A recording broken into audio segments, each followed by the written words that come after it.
So kung ikaw po yung isa kay Paul at Silas, mga kapatid, ano pong mararamdaman mo? Sinunggaban sila ng mga tao, si Paul and Silas. Pinahubaran ng mga pinuno at pinahagupit. Pagkatapos hampasin ng paulit-ulit, sila'y ipinabilanggo at pinabantayang mabuti. Talagang matinding trouble to. Masakit sa katawan, may mga sugat, may mga kapaguran, talagang kapighatian. At nakaka-down po ito physically, emotionally. At verse 24, hindi lang sila ginulpe, pinalo, pinabilanggo, pinasok sila ng bantay sa kaloob-looban ng bilangguan at inilagay ang kanilang mga paa sa pagitan ng dalawang mabibigat na kahoy. Di ba nakaka-down? Nagsaserve ka kay Lord, tapos nagsishare ka lang ng tungkol sa Kanya, tapos ganito gagawin sa inyo. Pero iba po ang pakiramdam ni Paul and Silas sa panahon ito. Verse 25, nang maghahating gabi na, sina Pablo at Silas ay nananalangin at umaawit ng mga himno at nakikinig naman ang ibang mga bilanggo. So kung minsan tayo, pag may problema, ayawan na. Kapag may trouble, ayawan na. Hindi muna ako mag-church, hinagupit ako eh. Hindi. Sila Paul and Silas, sinagupit, pinabilanggo, ginulpi pa. Diba? Tinorture. Pero, anong ginagawa nila sa bilangguan? Umaawit ng mga himno at nananalangin. Alam niyo po, dahil sa pananalangin at pag-awit po nilang ito, walang ano-ano'y lumindol ng malakas at nayanig.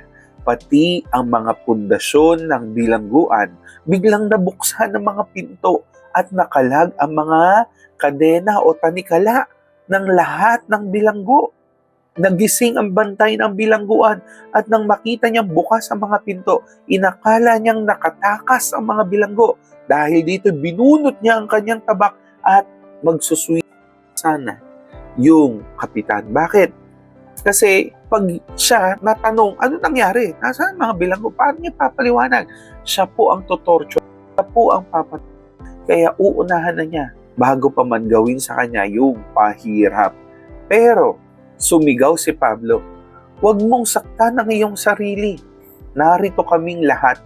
Humingi ng ilaw ang bantay, patakbong pumasok at nanginginig na nagpatira pa sa harapan ni na Pablo at Silas. Sila ay inilabas niya at sinabi, mga Ginoo, ano po ang dapat kong gawin upang ako'y maligtas? Sumagot naman sila, sumampalataya ka sa Panginoong Hesus at maliligtas ka, ikaw at ang iyong buong sambahayan.